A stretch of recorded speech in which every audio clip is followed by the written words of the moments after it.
Hello నమస్తే.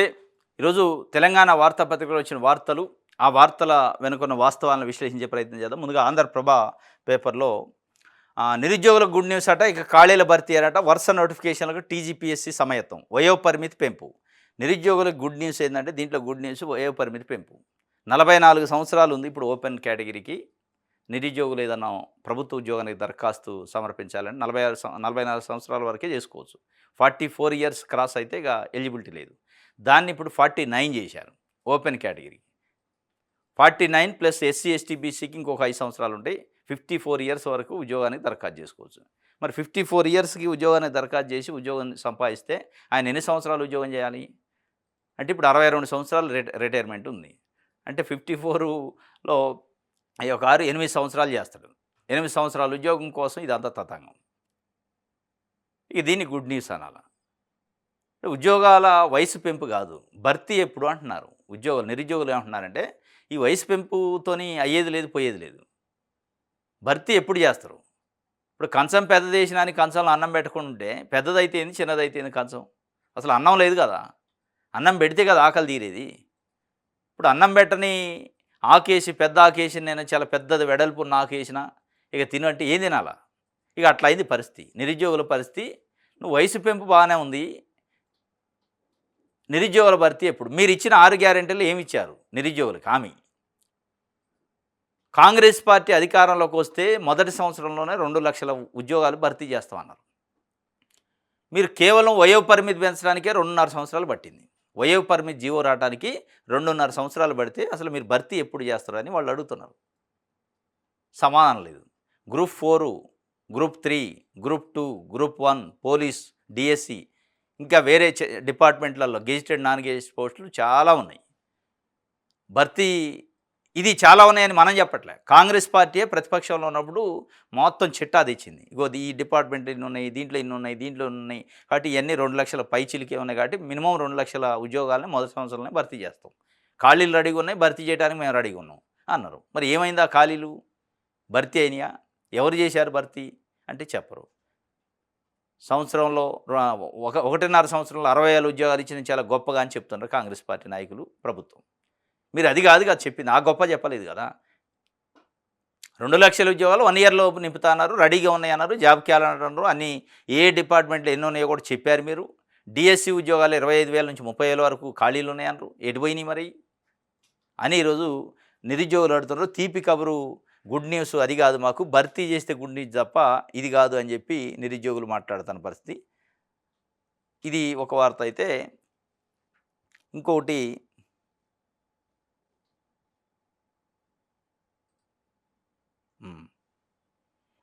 Right. 45 రోజులైనా ఒక్క బస్తా తూకం లేదట. రోడ్డుపై బైఠాయించిన రైతులు. ధాన్యపు ట్రాక్టర్లతో రాస్తారోకో. వనపర్తి మండలంలో రైతుల ధర్నా. రైతన్నల ఆగ్రహం, ధాన్యం బస్తాలకు నిప్పు. 45 రోజులైంది, ఒక్క బస్తా తూకం లేదు, ఎత్తుడు లేదు. రైతులు అడుగుతున్నారు, ఇంకా ఎన్నాళ్ళు పట్టిద్దో అసలు ఈ బస్తాలు ఎత్తడానికి. బస్తాలు ఎత్తేది లేదు, హమాలీలు రారు, లారీలు రావు, కళ్ళాలలో పోసుకుంటారు, వర్షాలు వస్తున్నాయి అని చెప్పి అన్నదాతలను రోడ్డు ఎక్కారు. ఇది ఒక వనపర్తిలో కాదు, మహబూబాబాద్ జిల్లాలో జరిగింది, ఆదిలాబాద్ జిల్లాలో జరిగింది, ఖమ్మం జిల్లాలో జరిగింది. చాలా జిల్లాల్లో మొక్కజొన్న అండ్ వడ్ల రైతులు ఈ ఇద్దరు ఈ 2 పంటలు పండించే రైతాంగం పాపం అష్ట కష్టాలు పడుతుండ్రు దాదాపు నెలన్నర నుంచి. ప్రభుత్వం ఏదో హడావుడి చేసినట్టుంది కానీ సమస్య పరిష్కారం కావట్లేదు. ఎందుకంటే బస్తాలు లేవు, లారీలు లేవు, హమాలీలు లేరు, గోదాములు ఖాళీ లేవు, ఎక్కడున్నాయో తెలియదు, వాళ్ళు సమీక్ష చేయరు. అసలు వాళ్ళ కొనుగోలు కేంద్రాలు పెట్టిన ఒక ముందు ప్రణాళికాబద్ధం లేదు. అసలు కొనుగోలు కేంద్రాలు పెట్టే ముందు వడ్ల పంట ఎన్ని టన్నులు పండింది, మొక్కజొన్న ఎన్ని టన్నులు పండింది, ఆ టన్నులకు సంబంధించి స్టోరేజ్ చేయడానికి మన దగ్గర ఉన్న కెపాసిటీ, గోదాములు ఏంటి, ఎక్కడెక్కడ ఖాళీ ఉన్నాయి, ఎక్కడెక్కడ ఖాళీ పెట్టాలి, ఏది చూసుకోవాలి. ఏదో పెట్టిన కళ్ళ నూలు తీసే కార్యక్రమం, ఏడ్స్టోడు కళ్ళ నీళ్ళు చూసినట్టు తుడిచారు. చివరికి ఏమైందంటే ఇంకొకసారి ప్రభుత్వాన్ని కొనండి అని అడగకుండా చేస్తున్నారు రైతులు.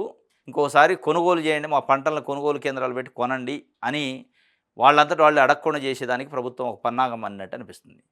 మమ్మల్ని కేంద్రాలు పెట్టాలని భవిష్యత్తులో అడగొద్దు అనే స్థాయిలో అష్ట కష్టాలు అరిగోసలు పెడుతున్నాం. ఇది 40 అసలు బస్తాలు ఎత్తేది ఎప్పుడు, మా పరిస్థితి ఏంటి అని చెప్పి వాళ్ళు రోడ్డు ఎక్కిన పరిస్థితి కాటాలు ఎప్పుడు వేస్తారని చెప్పి. రైట్, ఇది ఒక వార్త ఇస్తే ఆంధ్రజ్యోతి చూద్దాం. రైట్, పాలమూరు రంగారెడ్డి ఈ టర్మ్లోనే పూర్తయిద్దట, ప్రాజెక్టు పూర్తి కాకపోవడానికి భూసేకరణ ప్రధాన సమస్య అని చెప్పి ముఖ్యమంత్రి రేవంత్ రెడ్డి గారు నిన్న ఆ పాలమూరు రంగారెడ్డి ప్రాంత ప్రజాప్రతినిధులు కలిసి ఒక వినతిపత్రం ఇస్తే ఈ టర్మ్లో పూర్తి చేస్తాం, భూసేకరణ ఒక ప్రధాన సమస్య ఉందని వాళ్ళకి హామీ ఇచ్చిండు. మంచిదే, సంతోషం. ఇది ఎందుకంటే కేసీఆర్ ఉన్న 10 సంవత్సరాలు కాళేశ్వరం, మేడిగడ్డ, తుమ్మిడేటి, అన్నారం ఈ పదాలు వినపడ్డాయి. ఇప్పుడు పాలమూరు రంగారెడ్డి అని 5 సంవత్సరాలు వినపడతాయి. ఇదైనా అదైనా మరి ఏ మేరకు పూర్తి అయితే దానివల్ల ఏంటంటే ఇక మనం చూడాలి మరి ఈ టర్మ్లో పూర్తి చేస్తారా లేదా. ఇంకోటి, ప్రైవేట్ స్కూళ్ళల్లో ఫీజుల నియంత్రణ ముసాయిదా బిల్లు సిద్ధమైందట. ప్రైవేట్ స్కూళ్ళు రేపు జూన్ 12 నుంచి ఓపెన్ అవుతాయిగా స్కూల్స్. ప్రతి సంవత్సరం ఇది వస్తూ ఉంటుంది. ఇది ప్రైవేట్ స్కూల్లో ఫీజులు నియంత్రించాలని విద్యార్థి సంఘాలు, ప్రతిపక్షాలు డిమాండ్ చేస్తాయి ప్రభుత్వాన్ని. నియంత్రిస్తామంటారు వీళ్ళు. అది నియంత్రణ కాదు. కాకపోతే ఇప్పుడు ముసాయిదా చేస్తాను, చట్టం చేస్తానట. ఈ చట్టం మరి ఎప్పుడు తేవాలి? ఇప్పటికే పూర్తి అవ్వాలి. స్కూళ్ళు ఓపెన్ అయ్యేటప్పటికి ఫీజులకు సంబంధించే క్లారిటీ రావాలి. ఏ స్కూల్ ఫీజు ఎంత ఉంది, యూనిఫామ్లు ఏంటి, బుక్స్ ఏంటి, వాటిని అమ్ముతున్న వాళ్ళపైన చర్యలు ఏంటి, ఏముండవు. ఇంకొక 10 రోజులు అయితే నెల అయిపోద్ది.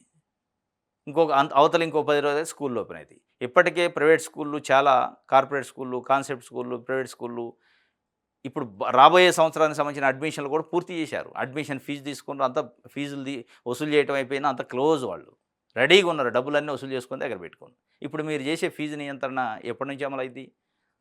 ఇది ఏమి నియంత్రణ అంటారు? అయిద్ది అసలు నియంత్రణ? నిజమేనా? లేదా ప్రతి సంవత్సరం రొటీన్గా వచ్చే వార్తలు వల్లనే వీటిని తీసుకోవాలా? ఫీజులు నిజంగా నియంత్రించే శక్తి ప్రభుత్వానికి ఉందా? ఆ చిత్తశుద్ధి ఉందా అనే అనుమానాలు అయితే ఉన్నాయి. ఏది పేరెంట్స్లో. ముసాయిదా బిల్లు సిద్ధమైందంటే ఈ నెల 23న మంత్రివర్గ సమావేశంలో చర్చ, కేటగిరీలుగా పాఠశాల విభజన, ఆ మేరకు స్కూళ్లలో ఫీజుపై నిర్దేశం. పుస్తకాలు, యూనిఫామ్లు కొనుక్కోనక్కర్లేదు. మరి ఏం చేయాలా? పుస్తకాలు, యూనిఫామ్లు కొనుక్కోనక్కర్లేదని వీళ్ళకి కాదు చెప్పాల్సింది, కొనుక్కోనాడు. అమ్మక్కర్లేదు, అమ్మితే కఠిన చర్యలు తీసుకుంటాం, క్రిమినల్ కేసులు పెడతామని చెప్పాలి. అమ్మేటోడికి ఏమో అమ్మొద్దని చెప్పు, కొనేటోడికి కొనక్కర్లేదు. మరి కొనకపోతే యూనిఫామ్ లేని స్కూల్కి రానేడు ప్రైవేట్ స్కూలోడు, బుక్స్ లేని ఏం చదవాలి? మరి బుక్స్, యూనిఫామ్ ఎవరు? గవర్నమెంట్ ఇస్తుందా? కొనుక్కో అక్కర్లేదంటే. ప్రైవేటు స్కూల్స్లో స్టోర్లు పెట్టి డైరెక్ట్గా బహిరంగంగా అమ్ముతున్నారు. మార్కెట్ వ్యాపారం చేస్తున్నాయి ప్రైవేట్ స్కూళ్ళు ఈరోజు పుస్తకాలు, యూనిఫాములతో. అది చట్ట వ్యతిరేకం, క్రిమినల్ చర్యలు తీసుకోవచ్చని జీవోలు ఉన్నాయి. ఒక్క అధికారి పోయి ఒక్క క్రిమినల్ కేసు పెట్టడు, పేరెంట్ కంప్లైంట్ చేసినా రాడు అధికారులు, ఎంఈఓలు కానీ డిఈఓలు కానీ ఎవడు పట్టించుకోడు, అమ్ముకోండి అంటారు. ఇక్కడ వీళ్ళు ఏం చెప్తారు? అమ్ముకోక్కర్లేదు, కొనక్కర్లేదు అని చెప్తారు.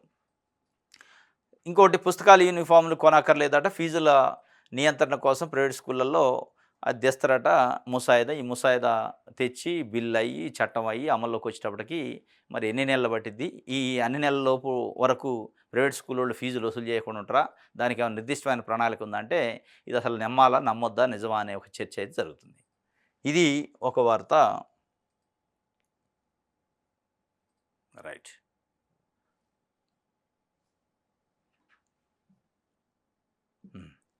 వెలుగు పేపర్ చూద్దాం. టార్గెట్ జూన్ 2 రెండో విడత స్కీముల అమలుకు రెడీ అయిన సర్కారు. 5 లక్షల బీమాపై ప్రత్యేక ఫోకస్, 2 లక్షల కొత్త పెన్షన్లు, సెకండ్ ఫేజ్ ఇందిరమ్మ ఇళ్ళు, కొత్తగా ఇందిరమ్మ కుటుంబ జీవిత బీమా, ఉద్యోగులకు క్యాష్లెస్ ట్రీట్మెంటు, 6 గ్యారెంటీల్లో కొత్త అప్లికేషన్ గ్రీన్ సిగ్నల్, త్వరలో జరగనున్న కేబినెట్ భేటీలో విధి విధానాల ఖరారు. 23 ఈ నెల 23న కేబినెట్ సమావేశం ఉంది. దాంట్లో ప్రధానంగా ఒక కుటుంబానికి 5 లక్షల రూపాయల ఇన్సూరెన్సు ప్రీమియాన్ని ప్రభుత్వం ఉచితంగా చెల్లిస్తుంది. ఆ కుటుంబంలో ఎవరైనా చనిపోతే ప్రమాదవశాత్తు కానీ రకరకాల అవన్నీ గైడ్లైన్స్ వస్తాయట. దానికి మంత్రివర్గ ఉపసంఘం వేశారు బట్టి గారి ఆధ్వర్యంలో.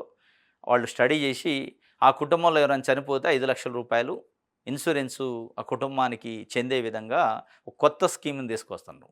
జూన్ 2 తెలంగాణ ఆవిర్భావ దినోత్సవం. ఇది గతంలో కేసీఆర్ పెట్టిన స్కీము రైతు బీమా ఉంది కదా.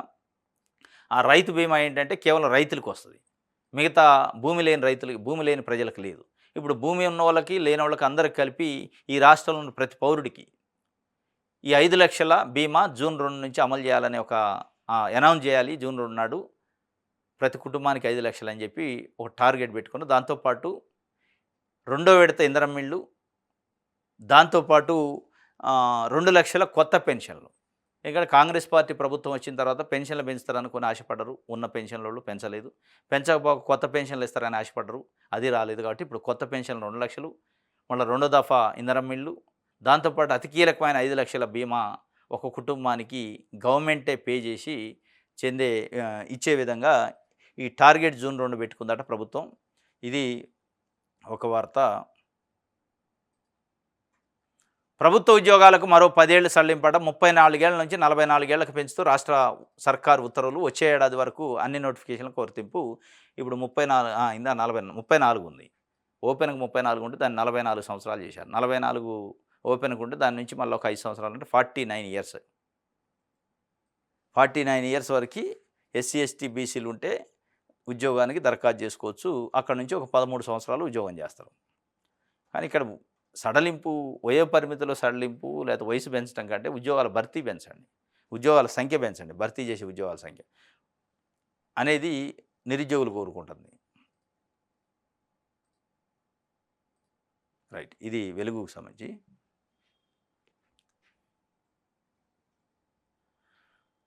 పంట పీకి పందిరేస్తున్నారట. పొలాల్లో వానర గుంపుల విధ్వంసం, గ్రామాల్లో విపరీతంగా పెరిగిపోతున్న కోతుల సంఖ్య. ఇది దాదాపు అన్ని గ్రామాల్లో ఉంది. పంట పీకి పందిరేస్తున్నాయట కోతులు. ఏ పంట అయినా, అది మామిడి కావచ్చు, బత్తాయి కావచ్చు, లేదా మొక్కజొన్న కావచ్చు, టమాటా కావచ్చు, పత్తి కావచ్చు, ఏ పంట వేసినా పంట పీకి పందిరేస్తాని రైతులు ఆందోళన. ఏం చేయాలో తెలియని పరిస్థితి. దీనిపైన ప్రభుత్వం ఏం చేయాలంటే గ్రామ పంచాయతీలకు అవసరమైన స్పెషల్ ఫండ్ ఇవ్వాలి. గ్రామ పంచాయతీలకే స్పెషల్ ఫండ్ ఇచ్చి పూర్తి అధికారాలు ఇచ్చి ఆ కోతులను మొత్తం పట్టి తీసుకుపోయి అడవిలో వదిలిపెట్టేట్టు చేయాలి. అది చేయనంతసేపు ఇండివిజువల్గా చేస్తే అయ్యే పనులు కావు. ఈ పంట బీకి పందిరి వేస్తూనే ఉంటాయి, రైతులు నష్టపోతూనే ఉంటారు.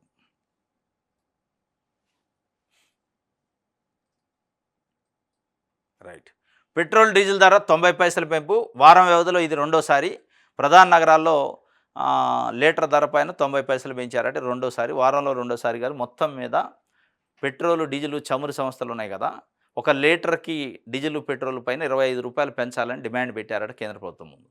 వాళ్ళ డిమాండ్ కోసం కేంద్ర ప్రభుత్వం అడుగులేస్తుంది. ఒక్కొక్క అడుగు వేసుకుంటూ 3 రూపాయలు ఒకసారి, నిన్న 90 పైసలు, రేపు మాపు ఇంకొక రూపాయి 2 రూపాయలు పెంచుకుంటూ పోతూ నరేంద్ర మోడీ గారు ఏం చెప్తారంటే పొదుపు మంత్రాన్ని జపిస్తూ ఉంటాడు. పొదుపు చేయాలి, పొదుపు చేయాలి. ఏం పొదుపు చేయాలి? పొదుపు చేస్తారు ప్రజలు. ప్రజలేం మీరు చెప్తే పొదుపు ఏం చేయరు, మీరు చెప్పకపోయినా చేస్తారు. కానీ మీరేం చేస్తున్నారు? వాళ్ళేం పొదుపు చేయాలో మీరు వాళ్ళపైన వడ్డనేయాలనా, ధరలు పెంచాలనా? మీరు ఇచ్చిన పిలుపు ఫాలో అవుతుంటారు. మీరు నోట్ల రద్దు అంటే ఫాలో అయ్యారు, లేదంటే బయటకు వచ్చి ప్లేట్లు కొట్టమంటే కొట్టారు, లేదంటే జన్ధన్ ఖాతాలంటే తెరిచారు. ఏమొచ్చింది ప్రజలకు? మీరు పెట్టిన జన్ధన్ ఖాతాల వల్ల, మీరు చేసిన నోట్ల రద్దు వల్ల, మీరు ప్లేట్ల చప్పుడు వల్ల, మీరు ఇచ్చిన ఏ పిలుపు వల్ల ఏమైంది? ఏం ఒరిగింది ప్రజలకి? మీరు ఇప్పుడు పొదుపు మంత్రం చెప్పించారు. ఈ పొదుపు మంత్రం ప్రజలు ఆల్రెడీ ఎప్పటి నుంచో పాడేది. నువ్వు ఇప్పుడు చెప్పటం కాదు, మీరు ఇప్పుడు చెప్పేది కాదు. ఎప్పటి నుంచో ప్రజలకు పొదుపు తెలుసు, ఎట్లా పొదుపు చేయాలో తెలుసు. కొత్తగా చెప్పేది మీరు చేయాల్సింది ఏంటి మరి? వాళ్ళు పొదుపు చేయాలి, మీరేం ధరలు పెంచుకుంటూ పోవాలా? ఒకవేళ నిజంగానే మీరు చెప్పిన పొదుపు మంత్రం వల్ల రేపు నిత్యావసర వస్తువులు ధర పెరగవాయిగా. మీరు పొదుపు చేస్తారు కదా, కాన్వాయ్లో ఒక 4 కార్లు తీసేశారు, అయిపోయిందే, ఆగిద్దా నిత్యావసర వస్తువులు? అంటే అది ఆగదు. కాబట్టి ప్రజలు మీరు ఇచ్చిన పొదుపును పాటిస్తున్నప్పుడు మీరు కూడా మాట తప్పకుండా ధరలు పెంచకుండా ఉండాలి. దానికి కావాలంటే ఏం చేయొచ్చు? ఒకవేళ చమురు ధరలు అంతర్జాతీయంగా యుద్ధము దానివల్ల పెరిగినాయి, దాంట్లో డౌట్ లేదు. కానీ 31% ఒక లీటర్ పైన వ్యాట్ వేస్తున్నారు కేంద్ర రాష్ట్ర ప్రభుత్వాలు కలిపి. ఆ వ్యాట్ తగ్గించండి. దాంట్లో రాష్ట్ర ప్రభుత్వాన్ని నాకు తెలిసి 31% ఉంటుంది, కేంద్రానికి ఇంకా వేరే ఉన్నట్టుంది. ఏ రాష్ట్రానికి ఆ రాష్ట్ర ప్రభుత్వాలు ఆ 31% వ్యాట్ని తగ్గించండి, ప్రజలపైన తగ్గిద్ది కదా భారం. చమురు కంపెనీలకు 25 రూపాయలు మాకు నష్టం వస్తుంది పెంచండి అంటేనే వాళ్ళ కోసం తపన పడుతున్నారు మోడీ గారు, రాష్ట్ర ప్రభుత్వాలు తపన పడి దానికోసం ఆ డీజిల్, పెట్రోల్ ధర పెంచడం కోసం కుంటి సాకులు చెప్తున్నారు పొదుపు అని. ఈ పొదుపు ఎందుకు వచ్చింది? ఈ ధర పెంచడానికి. డైరెక్ట్గా ధర పెంచితే ప్రజలు తిరగబడతారు కాబట్టి పొదుపు పొదుపు పొదుపు అనుకుంటా ఓ మోడీ గారు ఏదో పొదుపు చెప్పిండని ఈ ఆలోచనలో ప్రజలను పెట్టేసి ధర పెంచుతున్నారు. ప్రజలే ఉండాలి పొదుపు, మీరు చేయరా పొదుపు ధర పెంచకుండా? చమురు కంపెనీల కోసం మీరు తపన పడుతుంటే 25 రూపాయలు పెంచాలని దఫల వారిగా. ప్రజల గురించి మరి అదే 25 రూపాయలు తగ్గించాలని వ్యాట్ తగ్గిస్తే మీరు అక్కడ పెంచింది సరైంది కదా. ఇది వడ్డన స్టార్ట్ అయిందట దశల వారీగా. ఆల్రెడీ వారంలో రెండు సార్లు పెరిగింది. ఇక నెక్స్ట్ ఎంత ఉంటుందో చెప్పలేము. రైట్. 23న క్యాబినెట్ సరస్వతి అంత్య పుష్కరాల నేపథ్యంలో మధ్యవర్గ సమావేశం వాయిదా. 23న క్యాబినెట్ అంటే తొలుత 21 నిర్వహించాలని తలపెట్టిన ప్రభుత్వం అదే రోజు వాసర్లో 21 ఉంది వాస్తవంగా. రేపు ఉంటే దాన్ని వాయిదా చేసి 23కి పెట్టారట. 23న చాలా కీలకమైన చర్చ ఉంటుందట. భూముల వేల పెంపు, గ్రేటర్ హైదరాబాద్ ఎన్నికలు, జడ్పీటీసీ, ఎంపీటీసీ ఎన్నికలపై క్యాబినెట్లో చర్చ ఉంటుందట. వాటితో పాటు 5 లక్షల రూపాయలు కుటుంబానికి ఇన్సూరెన్సు, ఇందిరమ్మ ఇల్లు రెండో దశ ఇవన్నీ ఉంటాయట. హెల్త్ కార్డుల ప్రక్రియ కూడా ఆ రోజు చెప్తారట హెల్త్ కార్డుల గురించి. రైట్. దిశ పేపర్ చూద్దాం. 7 లక్షల జాబ్ కార్డులు కట్టు, 22 లక్షల మంది కూలీలు తొలగింపు. ప్రస్తుతం అన్న వారిలోనే సగం మందే యాక్టివ్ అంట. 7 లక్షల మంది ఉపాధి హామీకి సంబంధించిన కూలీల జాబ్ కార్డులు కట్టాయి. అసలు ఉపాధి హామీ ఉండదా అనే ఒక చర్చ అయితే జరుగుతుంది. ఎందుకంటే కేంద్ర ప్రభుత్వం దాని నుంచి తప్పించుకుంటుంది. రాష్ట్ర ప్రభుత్వం నెత్తిన పెట్టింది. రాష్ట్ర ప్రభుత్వం ఆర్థిక సమస్యలతో దాన్ని ముందుకు తీసుకుపోద్దా, ఇది 7 లక్షలతోనే బంద్ అయిద్దా, రేపు భవిష్యత్తులో 14 లక్షల జాబ్ కార్డులు కూడా కట్ అవుతాయి అనేది ఒక చర్చ అయితే ఉంది. ఇది ఈరోజు న్యూస్ అనాలిసిస్. రేపు తాజా వార్తలతో తిరిగి కలుసుకుందాం. Thank you.